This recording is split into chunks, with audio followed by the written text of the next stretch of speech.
With John Cena's WWE future in question and more, this is Wrestling Rambles. My name is John, and you're watching the Wrestling Report.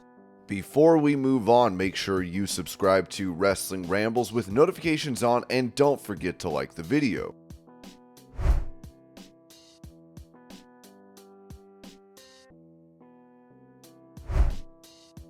Confirming that he will be taking part in a movie alongside Batista called The Killer's Game, Drew McIntyre said on Crash and AJ, "Maybe. I've never wanted to do anything but WWE and wrestle. I don't know if I so much have my eye on it or if it has its eye on me. Opportunities keep coming my way, which is cool. I love stepping outside my comfort zone and growing my brand, which in turn draws more eyes to WWE. Recently, I was in a few projects going on. I had a chance to be in. Dave Batista has a movie coming out. I don't know, sometime next year. I'll be featured in that as well in a more prominent role. That was fun to do. The opportunity seemed to be finding me rather than me finding them. We'll see what the future holds."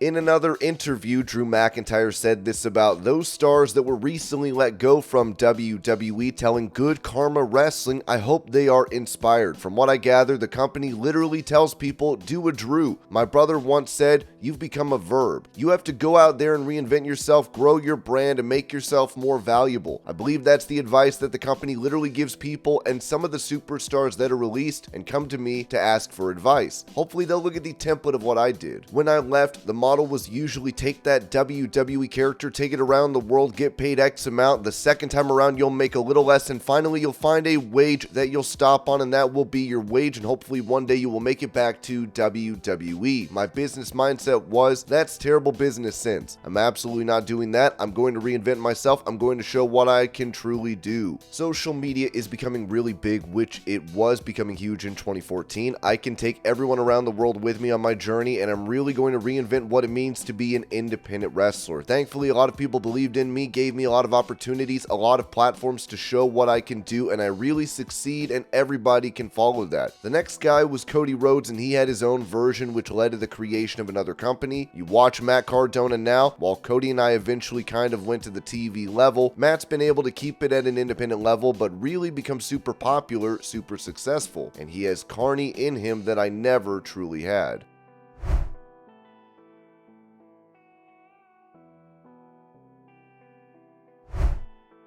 Talking about her time dating John Morrison when they were both in WWE, Melina said this to Wrestling Shoot interviews. "I think the only times say things have gotten crazy is when I dated John. I got a lot of death threats all the time. People wanted to kill me and I was like, oh my gosh, what if this is how I die?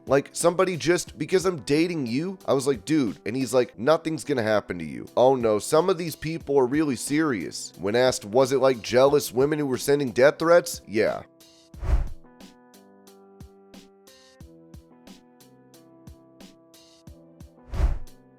Taking to ex-AEW World Champion MJF said this about potentially competing in New Japan's G1 Climax tournament, writing, "I don't understand why wrestlers keep saying they want to do the G1. That is exhausting. I'm good on that."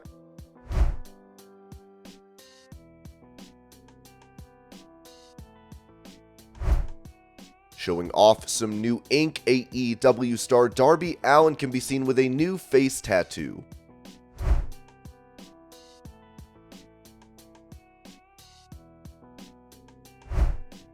Taking part in the recent Nitro Circus event, Darby Allin performed this stunt. Here's the clip. Yo, what up?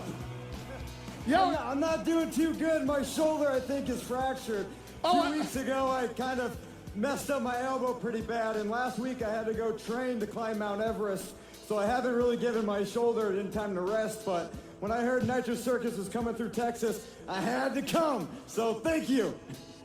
Lead amateur out of his element, coming down, Gigantic! Oh, I thought he was going to veer up to the right. He's going to go for the flip. No, Jimmy! Oh, if his shoulder sucked before, it sucks even more right now. Make some noise for pile driving himself, Darby Allin. Jimmy, no self-preservation. That was like a discount adjustment. Yeah. Who needs the chiropractor? Just go shoulder first into the Giganta landing right there. Did you see how he was starting to veer off to the right as he was coming down the roll? And I thought he was going to come zipping off that.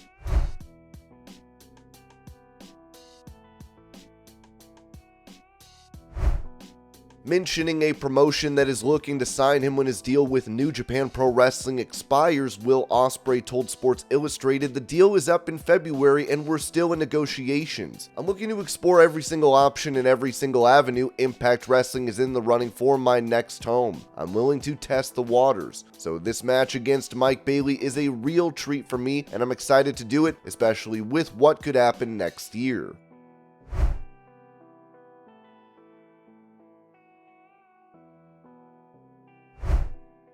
Recalling her time in WWE about how verbal altercations nearly became physical backstage, Lacey Evans said on the Power Alphas podcast, "Not that I gave a to begin with, how I lasted 7 years in WWE, the same mouth is the same one backstage. I can't tell you how many damn fights I almost got into. I verbally told them every time, I'll work at McDonald's before I ever sit back and have anybody talk to me the way you talk to me because you feel I owe you something. The only thing I owe is working my ass off to have a good match. Back here, there is no damn way I'm going to let anybody talk to me just because you've walked roads that I haven't walked. It's been a few times. Luckily, the powers that be liked me enough to, each year, I just got a little more. WWE has been great to me. They've been awesome. I invested every bit of my money. I haven't taken out loans. I have investment properties, real estate. I have a full business paid for. I'm in a good place because I was smart. That addiction doesn't stop. Every day, just like the power alphas that are on this podcast, every day we wake up and it's not if, it's when. And we have to be ready to fight that head on, whatever it may be. A lot of people don't have that mindset. You can tell an alpha from where they end up. It's not always the ones holding a title over their head. Sometimes it's the ones that never got to touch that because we are alphas. I'm not standing outside of doors anymore waiting on answers that whoever the powers that be can't even look me in the eye and tell me. I don't have time for that. I'll be damned if I'm going to live like that and if people talk to me a certain way because they feel that I owe. I don't owe anybody a damn thing because I work my ass off every day.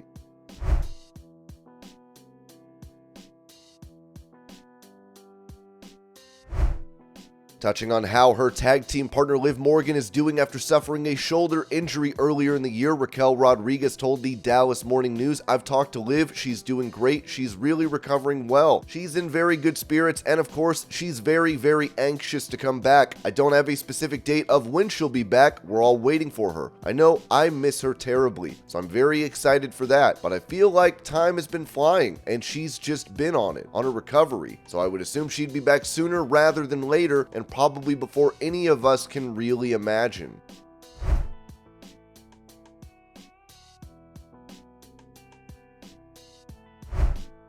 Speaking of stars out of action from WWE and their potential return dates, Ringside News wrote, Sonya Deville sustained a torn ACL in her knee during a match against Charlotte Flair and Bianca Belair on the July 28th episode of SmackDown. Following the injury, the former Tough Enough contestant underwent a successful surgery in early August. While she is expected to make a complete recovery, there is currently no specific timeline for her return. The usual recovery period for a torn ACL typically ranges from 6 to 9 months. As reported by Sean Ross Sapp of Fightful Select in his recent Q&A, Sonya Deville's recovery from the injury appears to be progressing slowly. Sapp suggests that the former women's tag team champion might still be sidelined for approximately 9 to 10 months.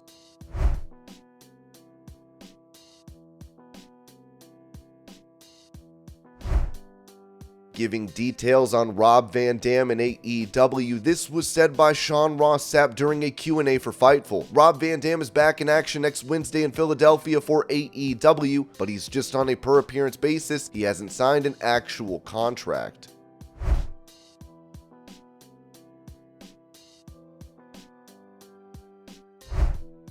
Asked if WWE expects John Cena to stick around in the company if the actors' strike comes to an end, Sean Ross Sapp of Fightful replied, "That's what WWE certainly believes, but they definitely have him at least through these appearances through October. He is set for tonight's SmackDown, he is set for next week's SmackDown, then after that it is question marks. After that they're doing Hamburg, Germany, and Berlin and London, all that stuff, but as a result of him being on the October 27th show, he will also be on the November 3rd show because they're doing a double taping that night." Ringside News added that it was also noted that WWE expects to keep John Cena around for all of his advertised dates. That doesn't seem to be the issue, but John Cena was in the middle of a big budget project before the strike started, and that production will need to start back immediately after the strike is over.